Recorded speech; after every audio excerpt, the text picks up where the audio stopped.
Hi, I'm Anna Denton-Jones of Refreshing Law Limited, and in this first week of Knowledge November, I'm going to talk briefly about what stress is and how it affects us. I'm not particularly going to talk about definitions and things, I'll leave that for the text, but think about what's going on in our body when we become stressed. Our body is going to start to release chemicals in the brain and in the body called hormones. Certain changes are going to go on in the body. So if your brain feels that there is a metaphorical saber-toothed tiger around the corner about to get you, it's going to release what we call the flight or fight hormones. It's going to rush the blood to your core so that your muscles are ready if you need to run away very quickly, or if you need to fight, that you're able to have the strength to do that. That's probably going to leave you maybe sweaty, maybe your mouth is going to become dry, your heart rate may go up.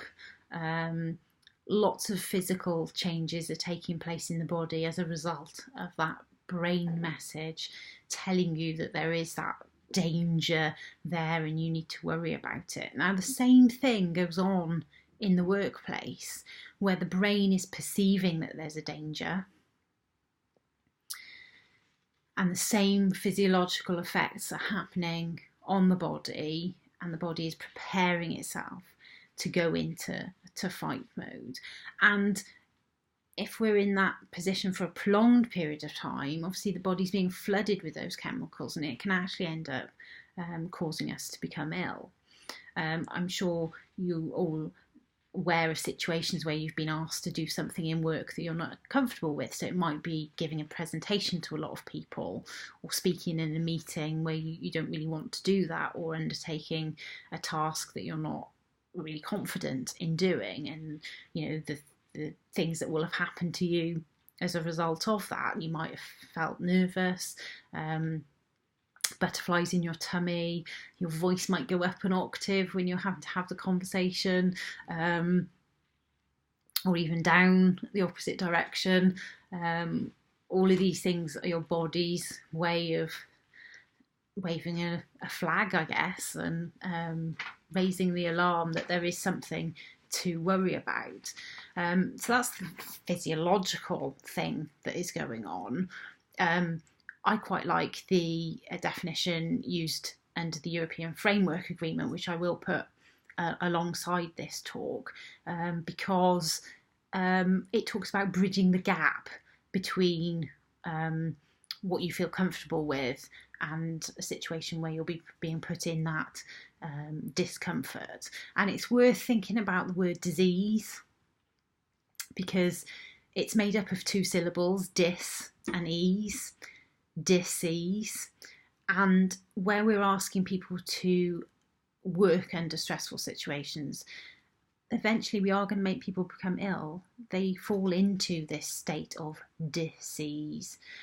So it's worth us taking this issue seriously and making sure that we're not asking people to work in workplaces that are subjecting them to too much pressure. And the most important thing that I'd like you to take away from today is that each individual's point at which they go from healthy pressure, which actually helps motivate them, that enables them to do a good job. So think about something, maybe, a situation where you were worried about doing a particular task. That extra pressure on you may well have motivated you to prepare really thoroughly and maybe practice what you were going to say before you had to go through it. And think about all the angles before you did something, before you had the conversation. And then when you've done it, actually you've done a really good job because you've put all that preparation in. So there's good stress, there's stress that motivates us, but everybody has a different point at which that steps over from being a healthy, productive thing into tipping us over into a state where actually we're now overwhelmed and we've taken it too far, and then our performance is going to start to be affected by the level of stress.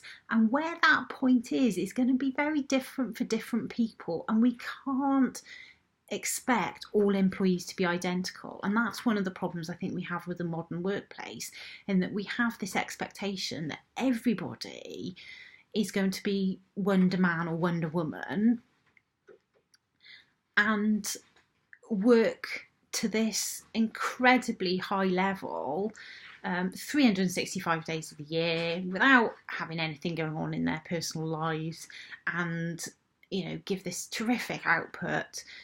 And actually we're setting ourselves up to fail, aren't we? We're asking too much of people all the time, and we need to row back and just think a little bit more sensibly about what people can realistically be expected to give in the workplace.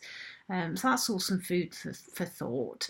If you've got any questions, please do email me, adenton@refreshinglawltd.co.uk. Thank you very much.